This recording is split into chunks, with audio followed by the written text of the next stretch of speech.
Okay, in our last chapter, we looked at juveniles and the police. Now let's look at the court and correction system and how it deals with juveniles. We'll start with court. So remember that the major goals of the juvenile court is rehabilitation, okay?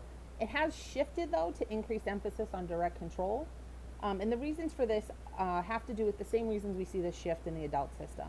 People doubt whether or not it's actually effective, and we've seen a shift in political ideology. So let's look at just a comparison from 1999 to 2004, okay? Um, we have 1.7 million cases of delinquency in 1999, 1.6 million in 2004. 27% increase in number of cases between 90 and 99, and between 90 and 2004, 24%. So if we look, we see pretty similar numbers, right? And even when we look at the breakdowns of what types of crime juveniles are engaging in, we see that the majority of it is property crimes, followed by public order offenses. So that's, drinking in public, drinking underage, drugs. Drugs are in a separate one. Violent crimes, and then drug offenses. Um, Other trends have really stayed the same. About 75% of juvenile delinquency cases are men, and African Americans are 2.2 times more likely to be involved than whites. As far as status offenses go, we've got mostly runaway cases, truancy, incorrigibility, and liquor law violations. So most referrals to the juvenile court, which is the first stage, are made by the police, but parents, victims, school officials, and probation officers make other referrals as well. What happens once a juvenile's been referred is they're going to go through an intake screening where they're interviewed by an officer who usually gathers information about the juvenile and parents so that they can figure out what best to do. Again, they're going to look at similar things that the police look at when using their discretion. How much evidence is there? How serious is the offense? Prior record, concerns of the parents and what they plan to do, age and attitude of the juvenile, and the complainant's wishes. About little less than half of cases are dismissed or handled informally. And they're often dismissed because of insufficient evidence, or the officer feels that it's best dealt with by another agency. After intake, we might have informal processing, with informal probation being the most common thing. Juveniles are supervised in the community by a probation officer, and the case is usually dismissed if they successfully meet requirements of the court. They may also go into a diversion program that offers things like individual and family counseling, mentoring, tutoring, drug treatment, and employment counseling. These could be run by the court, community, or volunteers. And the idea here is to divert them away from formal processing so they won't be stigmatized with a delinquent label. And we might see some examples like teen courts or youth enhancement services. Evaluations of these produce mixed results. So sometimes they work, sometimes they don't work. If they think they want to detain the juvenile, they're going to hold a detention hearing, and the judge will consider whether or not it makes sense to detain them.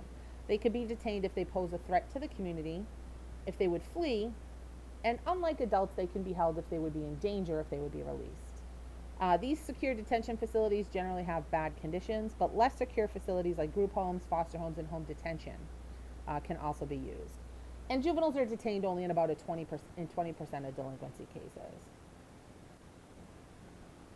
Now, if they're going to formally process the case, they're going to file a petition in the interest of the juvenile. The juvenile will be brought into court, read the charges, and told of his or her rights.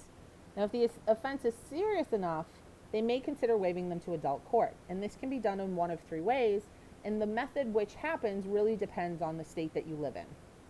It could be a judicial waiver. This is where the juvenile has a hearing before a judge, and a judge decides.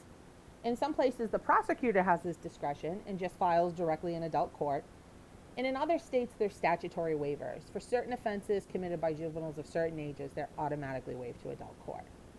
But trying juveniles in adult court doesn't have any deterrent effect. So then we filed a petition in the interest of the juvenile, and now they're going to go to court to be adjudicated. And basically, they're determining if they committed the offense, and if so, they're, quote, adjudicated delinquent. They are not found guilty. Juveniles, though, throughout the 60s and 70s start to gain most of the same rights afforded to adults.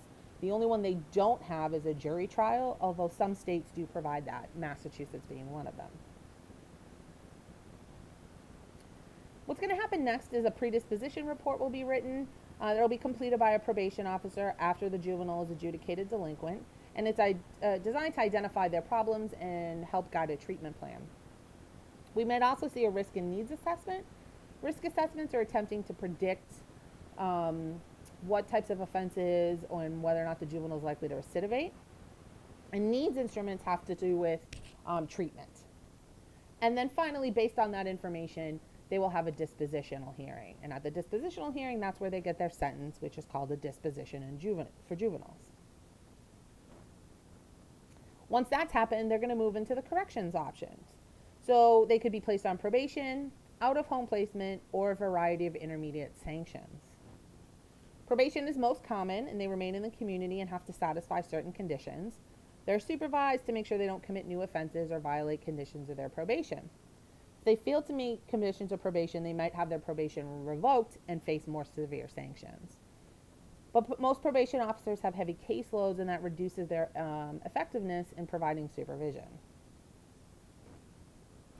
Intermediate sanctions are things that fall between probation and incarceration, and it's designed to provide more control and punishment, but it's often used in conjunction with probation. This could include restitution, scared straight type programs, intensive supervision programs, day treatment, and boot camps. Anything that focuses on punishing and scaring tends to not be effective at reducing delinquency. So about 22% of adjudicated delinquents are placed out of their home in residential facilities.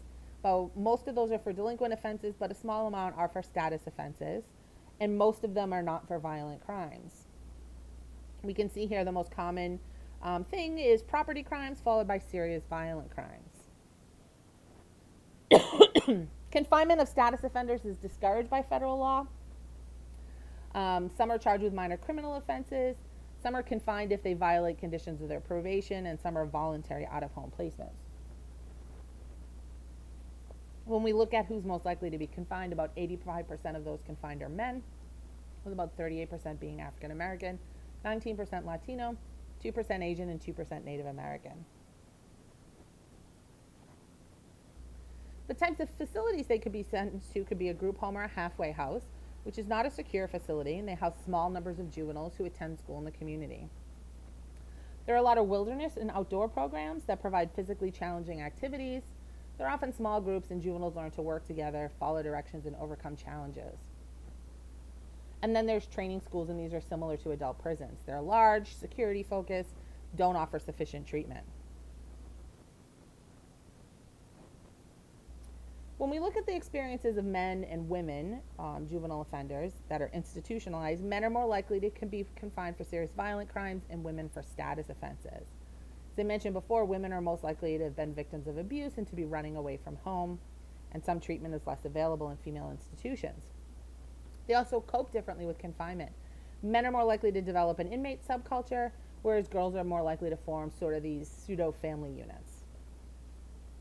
Training schools have reoffending rates that range anywhere from 55 to 90%, and the data on group homes and wilderness programs are mixed. We also might want to think about aftercare services, and not every place has these. This would be designed to help someone transition from some type of residential or institutional confinement back home.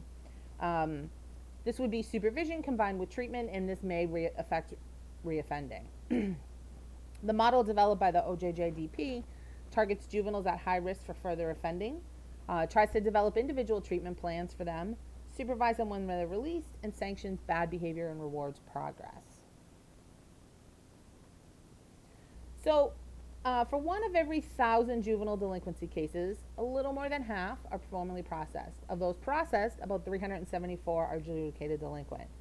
Of those, about 237 placed on probation, 85 placed out of home, and 57 receive other sanctions. The number of sanctions does not reduce reoffending, but sanctions that have strong treatment components are most effective.